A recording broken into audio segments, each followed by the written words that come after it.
क्या आप मुझे देख सकते हैं? मेरी आवाज सुन सकते हैं? कैसे? शायद मैं आपसे हजारों किलोमीटर दूर हूं, मगर जैसे ही आप वो डिवाइस चालू करते हैं जो मेरी तस्वीर और आवाज आप तक ला रही है, मैं वहां पहुंच जाता हूं, पलक झपकते ही। ये कैसे मुमकिन होता है? हमारे पूर्वजों को तो ये जादू टोना लगता। उनके लिए तेज पहुंचने का मतलब था तेज रफ्तार घोड़े या जहाज की सवारी। हमारे संदेश बिना नजर आए लाइट की स्पीड से पहुंचते हैं। हमारे पास ये कमाल की ताकत कैसे आ गई? ये सब एक इंसान के दिमाग की उपज है, गरीबी में पैदा हुआ बच्चा जिससे किसी को कोई उम्मीद नहीं थी। सच तो ये है कि अगर ये इंसान ना होता तो आज हम जो दुनिया देख रहे हैं वो भी ना होती।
उन्होंने जो आविष्कार किए थे, देर सवेर कोई और उनका पता लगा सकता था, मगर माइकल फैराडे ना हुए होते तो शायद हम आज भी उसी तरह रह रहे होते जैसे 17वीं सदी में हमारे पूर्वज रहा करते थे।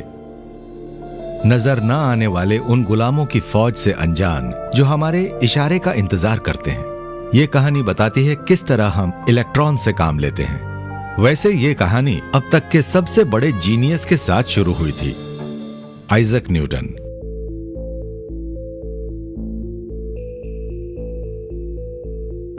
यह है वूल्सथॉर्प, न्यूटन का घर।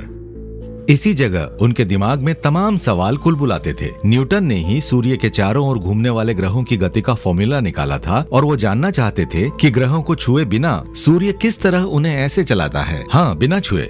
सेबों को कैसे पता होता है कि उन्हें कैसे गिरना है? इसी पहेली के एक और पहलू को लेकर एक और जीनियस भी परेशान हुआ था।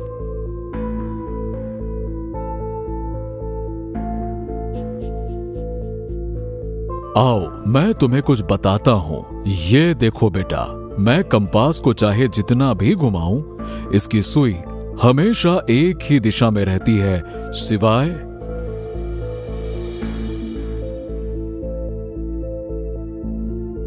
मगर कैसे? इसने तो इसे छुआ ही नहीं। मगर पहले थैंक यू तो बोल दो अल्बर्ट।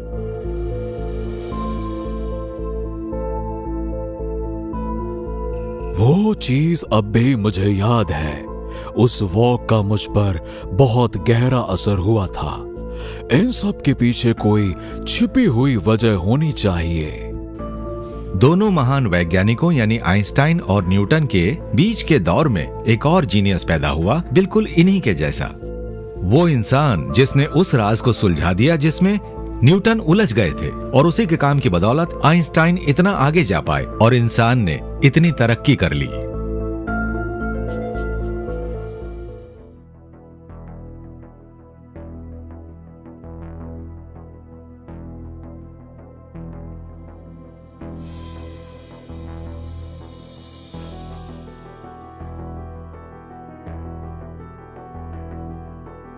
1791 में लंदन की एक गंदी सी झुग्गी बस्ती में माइकल फैराडे का जन्म हुआ।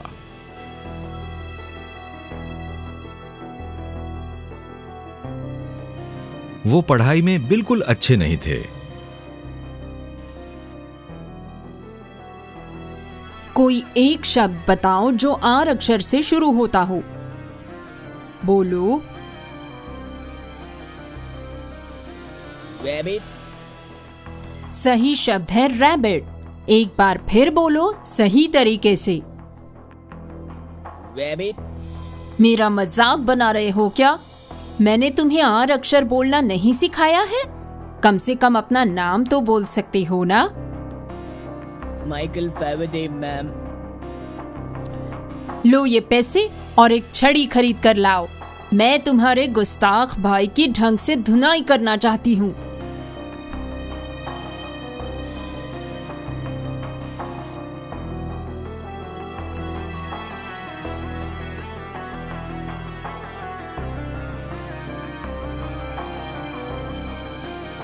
कहते हैं उस दिन के बाद माइकल फैराडे कभी दोबारा स्कूल नहीं गए। फैराडे अपने रूढ़िवादी क्रिश्चियन परिवार की परंपराओं को बहुत मानते थे। इससे उन्हें हमेशा एक ताकत, सुकून और विनम्रता का एहसास होता था। 13 साल की उम्र में वो किताबें जिल्द करने वाले कारखाने में काम करने लगे। दिन में वो किताबों पर जिल्द चढ़ाते और रात में उन्हें पढ़ते। यहीं से इलेक्ट्रिसिटी को लेकर उनके जुनून की शुरुआत हुई।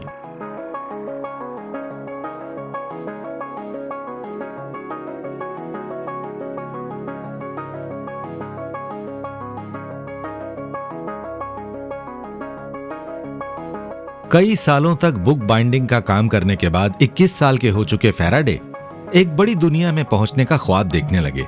वो मौका उन्हें तब मिला जब एक कस्टमर ने उन्हें एक नए तरह के एंटरटेनमेंट शो का टिकट दिया, साइंस फॉर द पब्लिक।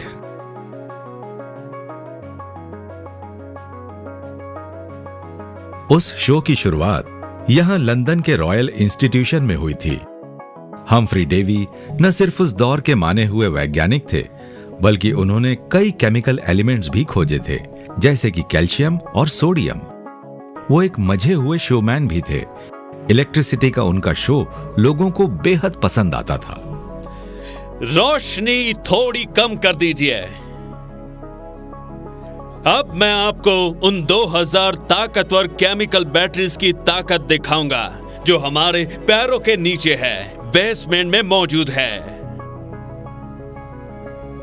और अब सांस से थाम कर देखिए इलेक्ट्रिसिटी की जबरदस्त ताकत किस तरह हमारे आने वाले कल को रोशन कर सकती है।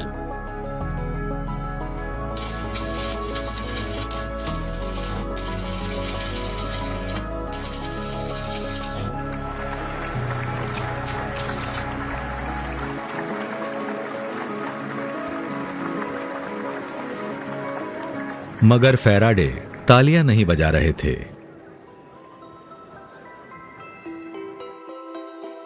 वो डेवी के भाषण का एक एक शब्द लिख रहे थे। बुक बाइंडिंग का काम उन्हें आता था, इसलिए उन्होंने उसे इस किताब की शक्ल में बाइंड कर लिया। शायद ये तोहफा देने से उस महान वैज्ञानिक के पास जाने का मौका मिल जाए।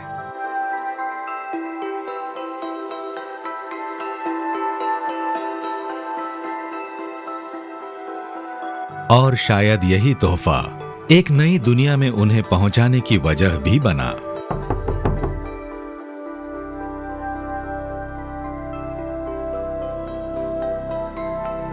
गुड डे सर, मैं ये पार्सल सर हम्फ्री को पहुंचाना चाहता हूं।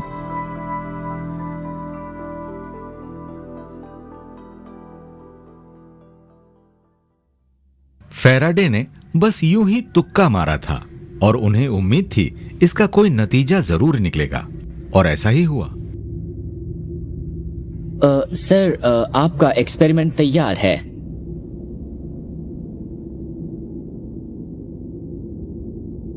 उन्होंने बताया कि इस एक्सपेरिमेंट में बेचारे डुलोन की एक आंख और 3 उंगलियां खराब हो चुकी हैं।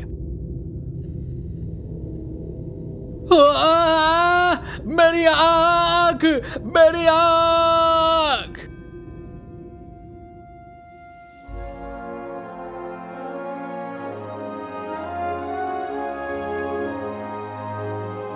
जब मशहूर वैज्ञानिक हम्फ्री डेवी के चेहरे पर एक केमिकल एक्सपेरिमेंट से हुए धमाके से चोट आई तो उन्हें माइकल फैराडे की याद आई, जिन्होंने बड़ी बारीकी से उनके भाषण का एक एक शब्द लिखा था और उसे बाइंड भी किया था। तुम्हारी याददाश्त काबिले तारीफ है नौजवान। मुझे भी फिलहाल एक सेक्रेटरी की सख्त जरूरत है। सर, विज्ञान की सेवा करना तो मेरा सपना रहा है। मेरे ख्याल से तुम बुक बाइंडिंग का काम ही करते रहो। विज्ञान तुम्हारे बस का नहीं है, और वैसे भी तुम्हारी जो माली हालत है उसमें तुम्हारे पास कोई काम धंधा तो जरूर होना चाहिए। धंधे तो लोग सिर्फ अपनी खातिर करते हैं, लेकिन वैज्ञानिक तो पूरे समाज के बारे में सोचते हैं सर। मेरे ख्याल से तुम पहली बार किसी वैज्ञानिक से मिल रहे हो। जल्द ही फैराडे ने डेवी का सारा काम संभाल लिया। कुछ दिनों के लिए मिला काम पक्की नौकरी में बदल गया और रॉयल इंस्टीट्यूशन उनके लिए घर की तरह हो गया। दिन में वो लैब में डेवी की मदद करते थे। शाम होते ही वो सीढ़ियां चढ़कर ऊपर अपने छोटे से अपार्टमेंट में पहुंच जाते, जहां उनकी पत्नी सैरा उनका इंतजार कर रही होती थी।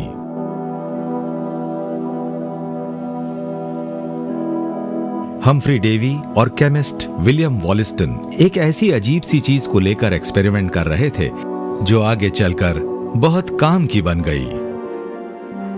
एक्सपेरिमेंट की तैयारी पूरी हो चुकी है। अब सर्किट बंद करो डेवी और ध्यान से देखो। ये सुई आखिर इस तार से क्यों दूर भाग रही है? काश मुझे पता होता, मगर लगता है इलेक्ट्रिक करंट की वजह से ये तार एक चुंबक की तरफ बर्ताव कर रहा है। इलेक्ट्रिसिटी और मैग्नेटिज्म में जरूर कोई रिश्ता है। अगर ये लगातार घूमे तो कितना अच्छा होगा। जरा सोचो, अगर हमने इन ताकतों को काम में लिया तो क्या से क्या हो सकता है। जब तुम्हारी सफाई खत्म हो जाए फैराडे, तो तुम भी इस पर हाथ आजमाने की कोशिश करना। डेवी भले ही अपने नौजवान असिस्टेंट का मजाक उड़ा रहे थे, मगर फैराडे ने तो कुछ और ही ठान रखा था। तब तक इलेक्ट्रिसिटी अमीरों का दिल बहलाने वाले खिलौने से ज्यादा नहीं थी। इससे कुछ सेकंड के लिए चमकदार रोशनी निकलती या थोड़ी देर के लिए कंपास की सुई घूमती थी। इसका और कोई इस्तेमाल नहीं था। फैराडे एक एक्सपेरिमेंट डिजाइन करने में पूरी तरह से जुट गए और जितना भी वक्त मिलता वो इसी में लगे रहते। अगर फैराडे कामयाब होते तो वो एक बहुत बड़ी, नजर ना आने वाली और अब तक अनजान इलेक्ट्रॉन की फौज को इंसान के इशारे पर नाचने को मजबूर कर सकते थे। कोई भी क्रांति कैसे शुरू होती है? कई बार इसमें कुछ मामूली चीजें ही होती हैं। मेटल का एक टुकड़ा, एक कटोरी मर्क्यूरी और जरा सा कॉर्क।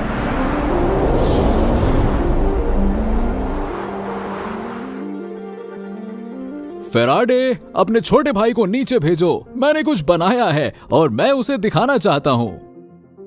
सबसे पहले इसे तुम चलाओ जॉर्जी।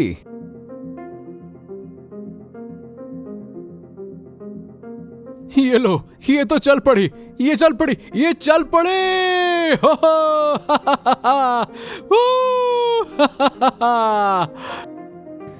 ये दुनिया की पहली मोटर थी जिसने इलेक्ट्रिक करंट को लगातार चलने वाली मैकेनिकल मोशन में बदल दिया था। बहुत मामूली दिखती है ना? मगर उस गोल घूमती सुई ने एक क्रांति ला दी। हमारी सभ्यता पर असर डालने वाला कोई भी आविष्कार या खोज इसके आगे बौनी साबित हो गई। जरा सोच कर देखिए, आज जो भी बिजनेस, कारखाने, टेक्नोलॉजी और हमारे रहन सहन के तौर तरीके हैं, उन सब की शुरुआत माइकल फैराडे की लैब के उस छोटे से एक्सपेरिमेंट से हुई थी। फैराडे के आविष्कार की खबर तेजी से फैल गई और देखते ही देखते डेवी का यह असिस्टेंट लंदन की आंख का तारा बन गया। जाहिर है डेवी को यह रास नहीं आया। आखिरकार उन्होंने भी इतने सारे एलिमेंट्स खोजे थे। मगर अब लोग कहने लगे थे कि उनकी सबसे बड़ी खोज थी माइकल फैराडे। डेवी ने यह इंतजाम कर लिया कि कुछ दिनों के लिए ही सही, पर फैराडे की चर्चा होना बंद हो जाए। आपने मुझे बुलाया सर? मैं तुम्हें एक नया काम सौंपना चाहता हूं। मैं चाहता हूं कि तुम ब्रिटिश ऑप्टिकल ग्लास की क्वालिटी बढ़ाने का काम अपने हाथ में लो। वो कमबख्त बवेलियंस हमें बहुत तंग कर रहे हैं। ग्लास? माफ कीजिएगा सर, मगर मुझे ग्लास मेकिंग के बारे में कुछ भी पता नहीं है। वो तो तुम जल्दी सीख जाओगे फैराडे। हम सब जानते हैं कि तुम कितने मेहनती हो। उनकी बनाए ग्लास को केमिकल कंपोजिशन को देखो और उनकी मदद से पता करो वो कैसे बनाए जाते हैं। इसमें ज्यादा वक्त नहीं लगेगा।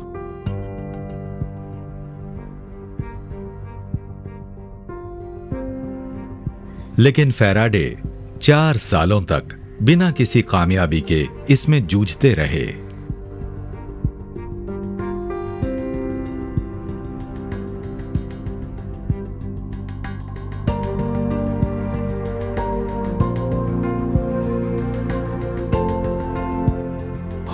ये तो पिछले बैच से भी ज्यादा खराब है।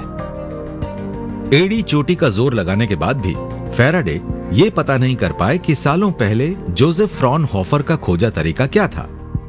फैराडे ये नहीं जान पाए कि टेलीस्कोप के लिए सही ऑप्टिकल ग्लास बनाने के लिए साइंस के अलावा हाथ की कलाकारी भी चाहिए, और बवेरिया के उस्ताद इस राज को बहुत छिपा कर रखते थे।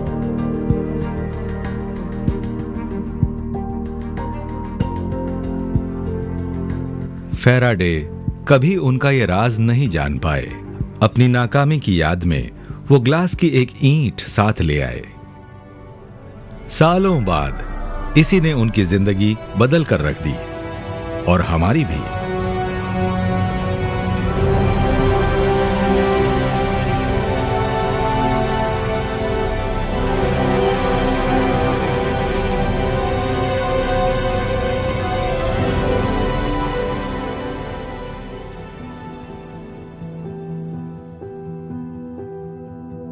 डेवी की मौत होने के बाद फैराडे को इस नाकाम प्रोजेक्ट से आजादी मिली, और झुग्गी बस्ती में पैदा हुआ ये लड़का डेवी की लैब का डायरेक्टर बन गया। इस नई ताकत का फैराडे ने बहुत ही कमाल का इस्तेमाल किया, और हर साल क्रिसमस के मौके पर नौजवानों को विज्ञान पर भाषण देना शुरू किया। 1825 में शुरू हुआ ये सिलसिला अब भी जारी है।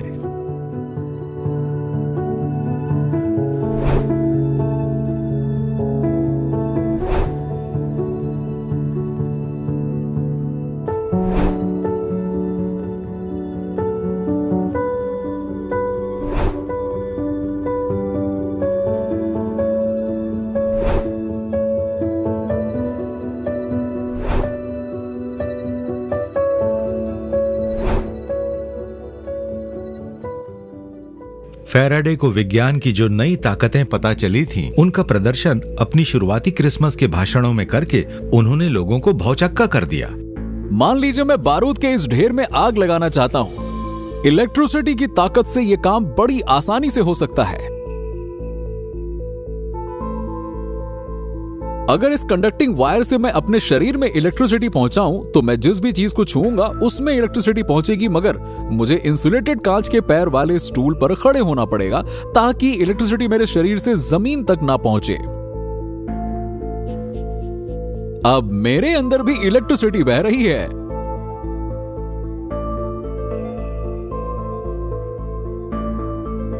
अब अगर मैं इस गैस जिट को सिर्फ अपनी उंगली से छूकर जला दूं तो?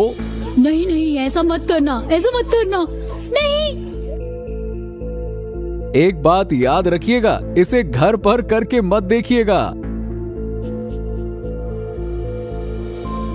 और अब मेरे बच्चों, आपने खुद अपनी आंखों से देख लिया है कि किस तरह इलेक्ट्रिसिटी की नजर न आने वाली ये ताकत हमारे पास अब तक मौजूद तमाम ताकतों से हटकर कई तरह के काम कर सकती है।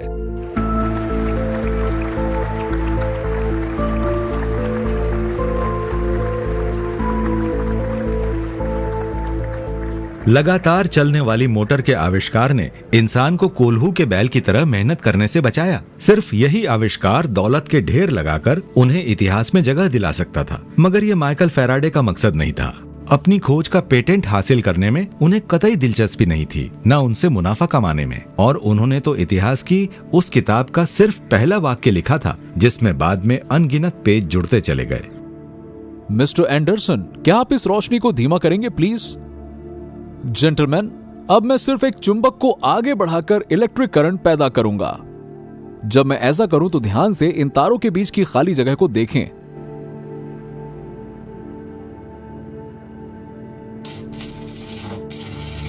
ध्यान दीजिए, जब मैं चुंबक को चलाता हूं सिर्फ तभी तारों में करंट बहता है।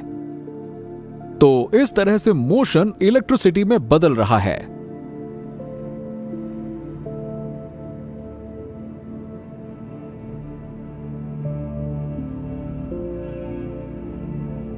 वो दुनिया का पहला जनरेटर था। इसके बाद इलेक्ट्रिसिटी को जरूरत के मुताबिक पैदा किया जा सकता था। फैराडे लगातार इस दुनिया और उसमें रहने वाले लोगों की जिंदगी बदलने में जुटे हुए थे कि तभी अचानक उनके बेमिसाल दिमाग को किसी बीमारी ने आ घेरा।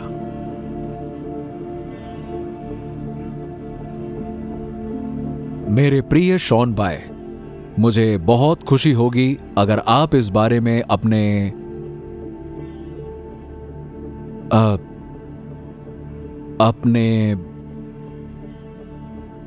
प्रिय शॉन बाय अपने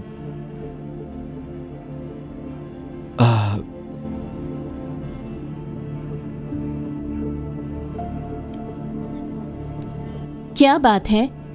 आपकी तबीयत तो ठीक है? मैंने शॉन बाय को एक लेटर लिखना चाहा, मगर फिर याद ही नहीं रहा कि मैं क्या लिखना चाहता था। तो इसमें घबराने की क्या बात है? आप बहुत ज्यादा काम कर रहे हैं, थक गए होंगे। नहीं सैरा, ये बात नहीं है, बात कुछ और ही है। 3 दिनों में तीसरी बार मेरी याददाश्त इस तरह से गायब हुई है। शायद मेरे दिमाग पर मेरा काबू नहीं रहा। ऐसा हो गया तो मैं क्या करूंगा? यकीन मानिए, ऐसा कुछ भी नहीं होगा। जब फैराडे 49 साल के थे तो उनको याददाश्त खोने और डिप्रेशन की बीमारी ने घेर लिया। उनका काम रुक गया और हालांकि वो पूरी तरह से फिर कभी ठीक नहीं हुए, फिर भी उन्हें सबसे बड़ी कामयाबी इसी के बाद हासिल हुई।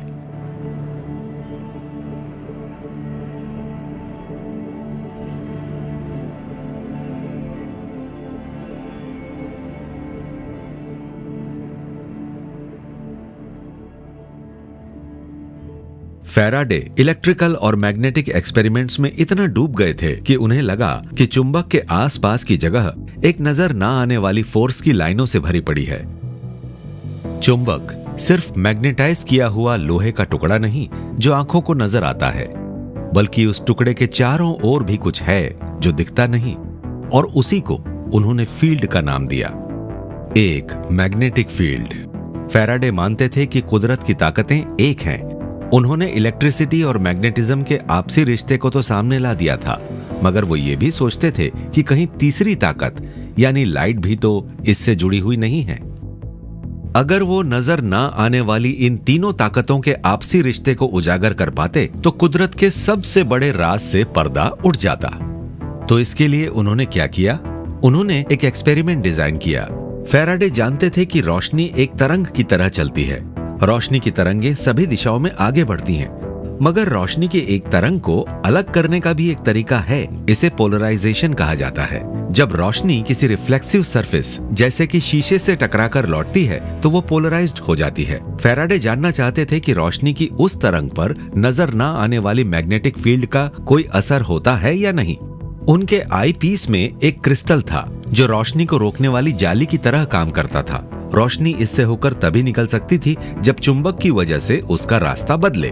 उन्होंने एक शीशे के सामने लालटेन रख दी। आई पीस से ये लालटेन उन्हें तभी दिख सकती थी जब उसका रिफ्लेक्शन आई पीस की जाली को पार कर पाता। अगर ये चीज आपको समझ नहीं आ रही है तो बुरा मत मानिए, वैज्ञानिकों को भी ये बात अगले 100 सालों तक समझ नहीं आ सकी। फैराडे जानते थे कि हवा से गुजर रही रोशनी पर मैग्नेटिज्म का कोई असर नहीं पड़ता, मगर जब वो दूसरी चीजों से होकर गुजरती है तब क्या होता है?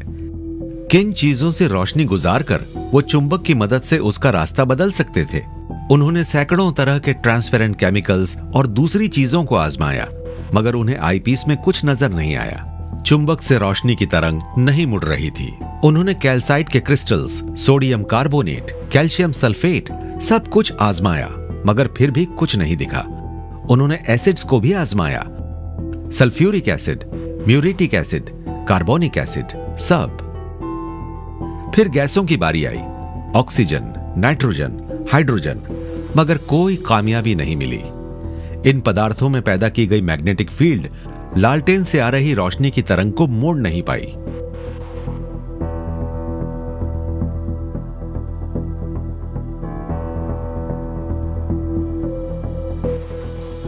तंग आकर उन्होंने ग्लास की उस ईंट को आजमाने का फैसला किया जो डेवी की वजह से बर्बाद हुए सालों की निशानी थी।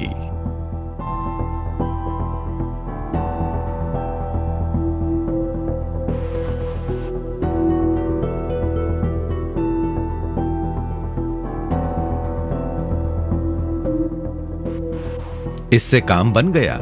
चुंबक की ताकत ने रोशनी की तरंग को इस तरह मोड़ दिया कि वो क्रिस्टल से पार निकल गई। मगर इसमें कौन सी बड़ी बात थी? फैराडे ने हमें अपने आसपास मौजूद वो हकीकत दिखाई थी जो इससे पहले किसी को नजर नहीं आई थी। ये उतनी ही असरदार खोज थी जितनी टेलीस्कोप की मदद से पहली बार कॉस्मोस देखना था। ये साबित करके कि इलेक्ट्रोमैग्नेटिक फोर्स रोशनी की तरंगों को मोड़ सकती है, फैराडे ने कुदरत की एक बड़ी खूबी उजागर कर दी थी। उन्होंने अपने बाद पैदा हुए आइंस्टाइन और दूसरे तमाम फिजिसिस्ट के लिए एक रास्ता खोल दिया था जो ब्रह्मांड की छिपी हुई ताकतों को देखना चाहते थे। जिस वक्त उनकी प्रतिभा अपनी ऊंचाइयों पर थी, तभी वो डिप्रेशन से घिर गए और मामूली सी चीजें याद रखने में भी उन्हें मुश्किल होने लगी। मेरे प्यारे दोस्त, किसी वैज्ञानिक पत्र का उत्तर देने या ढंग से पढ़ने तक में मुझे दिक्कत होने लगी है, क्योंकि अब मुझे चीजें याद रखने में मुश्किल हो रही है। मेरी याददाश्त मुझे धोखा दे रही है। PS, आपको शायद ये लेटर देखकर अफसोस हो, लेकिन मेरे पति की सेहत अब पहले जैसी नहीं रह गई है। उम्मीद है वो ठीक हो जाएंगे। आपकी अपनी S. फैराडे। फैराडे का बचपन बहुत गरीबी में बीता था। ये वो दौर था जब समाज में अमीर गरीब की खाई बहुत गहरी थी। इसके बावजूद वो अपने जमाने के सबसे मशहूर वैज्ञानिक बन गए। 40 साल की उम्र तक उन्होंने इलेक्ट्रिक मोटर, ट्रांसफार्मर और जनरेटर जैसी मशीनें बना ली थी, जिन्होंने आगे चलकर हर चीज को बदला। घर, खेत, फैक्ट्री। 60 साल की उम्र में भी जब ज्यादातर महान वैज्ञानिकों का अच्छा दौर बीत चुका होता है, याददाश्त की कमी और डिप्रेशन के बावजूद वो इन नजर ना आने वाली ताकतों की खोज में लगे रहे।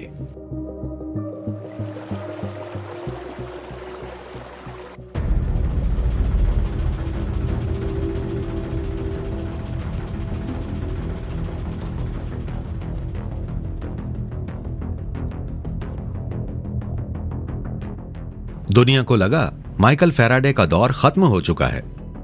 डिप्रेशन के बावजूद वो अपने काम में उतनी ही दिलचस्पी लेते थे। इलेक्ट्रिसिटी, मैग्नेटिज्म और लाइट के बीच के तालमेल का पता लगाने के बाद फैराडे ये जानना चाहते थे कि ये तीनों ताकतें एक साथ कैसे काम करती हैं।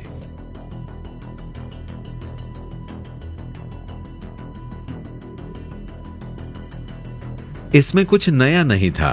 सदियों से बच्चे चुंबक और लोहे की छीलन से खेलते आ रहे थे। लोगों को बस यही लगता था कि ये खूबसूरत पैटर्न लोहे की वजह से बनता है। फैराडे जानते थे कि इलेक्ट्रिक करंट किसी भी तार को चुंबक में बदल सकता है, इसलिए उन्हें उम्मीद थी कि इलेक्ट्रिसिटी से जा रहे तार के चारों ओर लोहे की छीलन डालने से भी वही पैटर्न बनेगा। मगर जो दूसरों को खूबसूरत आकार लगा, फैराडे को उससे कहीं ज्यादा नजर आया। ये पैटर्न सिर्फ लोहे की छीलन की वजह से नहीं बने थे। लोहे की छीलन की गैर मौजूदगी में भी वो चुंबक या इलेक्ट्रिक करंट के चारों ओर ही थे।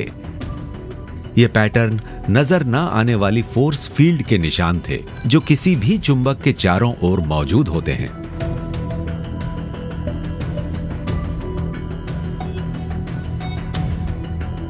कंपास की जिन सुइयों से लोग हजारों सालों तक हैरान होते रहे, वो बहुत दूर के किसी मैग्नेटिक नॉर्थ पोल की वजह से ऐसी नहीं थी। वो तो अपने चारों ओर मौजूद फोर्स फील्ड को पहचानकर ऐसा व्यवहार कर रही थी। पृथ्वी खुद एक बहुत बड़ी मैग्नेट है और किसी भी दूसरे चुंबक की तरह इसके फोर्स की लाइनें भी आसपास के अंतरिक्ष तक पहुंच रही है। वो हर जगह मौजूद है, हमारे चारों ओर, और शुरू से रही हैं। मगर किसी को उनका पता नहीं चला, किसी इंसान को पता नहीं चला। डायनासोर की जो संतानें बच गई, उनसे चिड़ियाएं विकसित हुईं। कबूतर और दूसरी चिड़ियाएं अपना रास्ता तलाश करने में बहुत माहिर होती हैं। बिना भटके वो हजारों किलोमीटर का रास्ता तय कर लेती हैं। कैसे? एक तो शायद वो रास्ते को पहचान लेती हैं, जैसे कि नदियों, पहाड़ों और तारों को। यहाँ तक कि माइग्रेशन करने वाली कुछ चिड़ियाएं कुछ खास खुशबुओं से भी रास्ता याद रखती हैं। मगर चिड़ियों के शरीर में एक कंपास भी होता है। इससे उनको पृथ्वी की मैग्नेटिक फील्ड का पता चल जाता है। मैग्नेटिक डेटा को उसी तरह से प्रोसेस करता है जैसे हम विजुअल डेटा को करते हैं। इसी फील्ड से चिड़ियों को उत्तर और दक्षिण दिशा का पता चल जाता है। उत्तर अमेरिका की चिड़ियाएं जब सर्दियों में दक्षिण की तरफ जाती हैं, तो इसी तरीके से पता करती हैं। भूमध्य रेखा की बजाय ध्रुवों के आसपास ये फील्ड ज्यादा ताकतवर होती है और इसी की मदद से वो अपना रास्ता ढूंढ लेती हैं। इसके अलावा फील्ड भी एक जैसी नहीं होती, कहीं ये कमजोर तो कहीं ताकतवर होती हैं। पहाड़ों और नदियों की तरह मैग्नेटिक फील्ड के उतार चढ़ाव भी रास्ता याद रखने में काम आते हैं।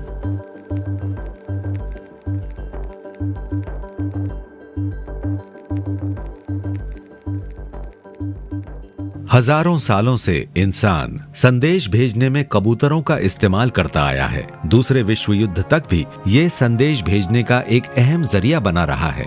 इस तरह से संदेश भेजने में हम बहुत पहले से ही मैग्नेटिक फील्ड्स का इस्तेमाल कर रहे हैं, मगर हमें इसका पता नहीं था।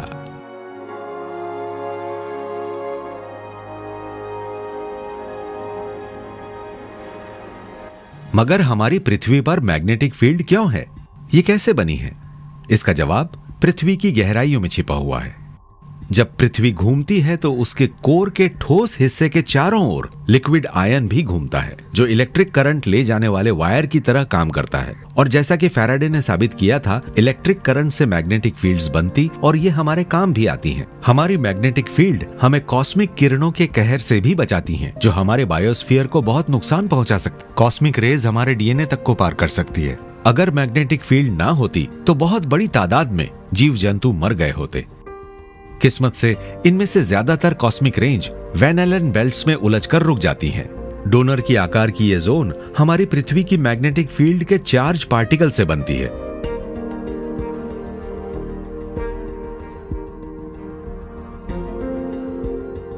ये जानने के बाद कि पृथ्वी खुद एक बहुत बड़ी चुंबक है, आसमान के खूबसूरत नजारे और ऑरोरा को समझना आसान हो जाता है। सूर्य से निकले चार्ज पार्टिकल्स और सोलर विंड लगातार पृथ्वी पर हमला करती रहती हैं।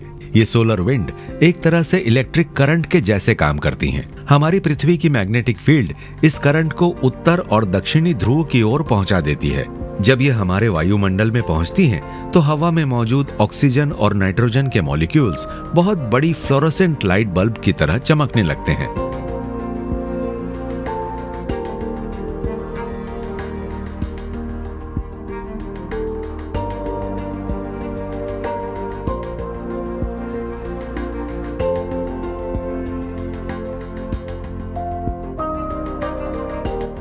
जब फैराडे अपने आखिरी और सबसे जोरदार आविष्कार की तैयारियों में लगे थे, तो उनके बचपन की गरीबी एक बार फिर उनके रास्ते की रुकावट बन गई। उन्हें मदद की जरूरत थी और वो मददगार एक बिल्कुल ही अलग दुनिया से था।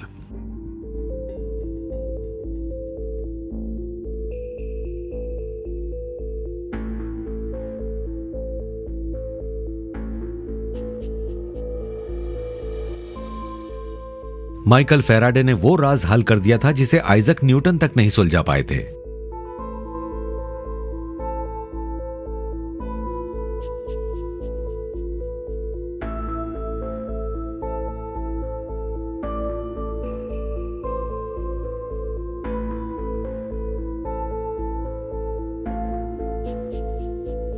ग्रहों को छुए बगैर सूर्य कैसे उनसे एक खास तरीके से चलने को कहता है, मगर सूर्य अपनी ग्रेविटेशनल फील्ड के जरिए ग्रहों को छूता है और पृथ्वी की ग्रेविटेशनल फील्ड सेब को बताती है कि उसे कैसे गिरना है।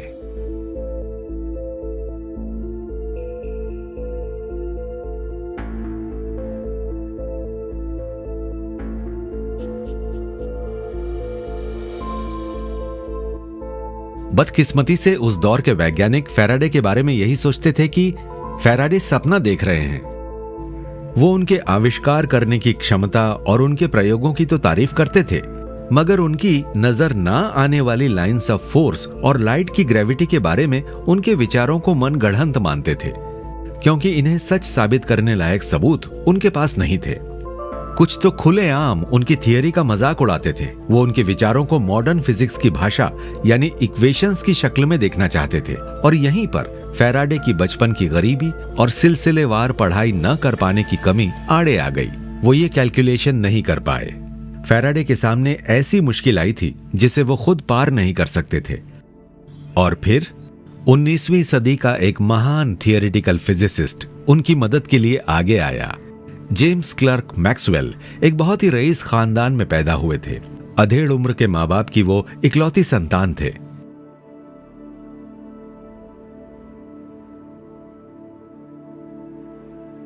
बीस से कुछ ही साल ज्यादा की उम्र में वो गणित में नाम कमा चुके थे। उस जमाने के दूसरे वैज्ञानिक फैराडे को पुराने ख्यालों का मानते थे। गुजरे जमाने का बड़ा वैज्ञानिक, मगर भविष्य के लिहाज से कुछ खास नहीं। मगर जेम्स क्लर्क मैक्सवेल उनकी कद्र करते थे। उन्होंने इलेक्ट्रिसिटी के बारे में फैराडे के लिखे हर शब्द को पढ़ डाला। उन्हें यकीन हो गया कि फैराडे के फील्ड्स ऑफ फोर्स एक हकीकत है, और इसके लिए वो गणित का एक फॉर्मूला तैयार करने में जुट गए।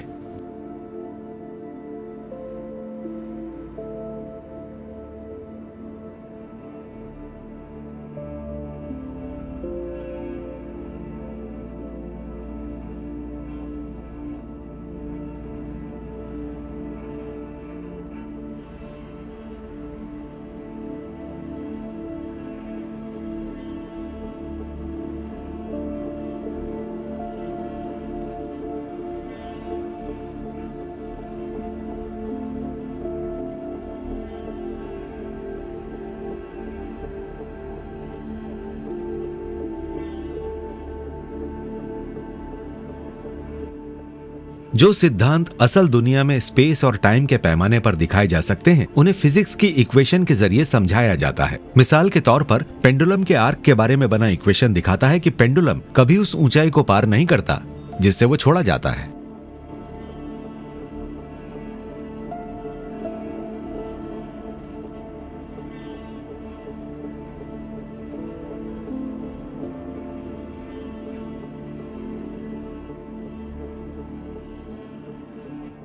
जब मैक्सवेल ने इलेक्ट्रोमैग्नेटिक फील्ड्स के बारे में फैराडे के प्रयोगों को इक्वेशंस में बदला तो उन्हें दोनों में समानता दिखी। ये नीचे वाला इक्वेशन देख रहे हैं आप, ये कुछ और ही बताना चाह रहा है। महान मैथमेटिशियन मैक्सवेल ने इसे बैलेंस करने के लिए एक इकलौती टर्म इसमें जोड़ दी। इक्वेशन में इस मामूली से बदलाव से फैराडे की एक जगह ठहरी तरंगें लाइट की स्पीड से चलने लगी, और बहुत जल्दी हमने इन तरंगों के जरिए अपने संदेश पहुंचाने का तरीका भी ढूंढ लिया। आप मुझे देख रहे हैं, मुझे सुन पा रहे हैं। यह काम ऐसे होता है।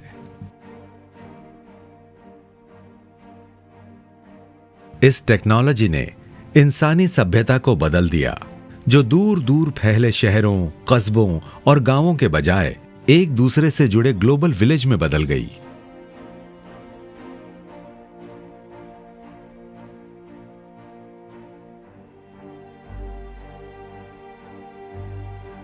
रोशनी की रफ्तार से हम जुड़ गए।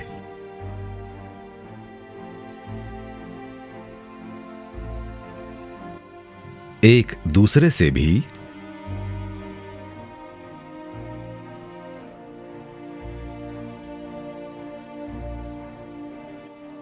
और कॉस्मोस से भी।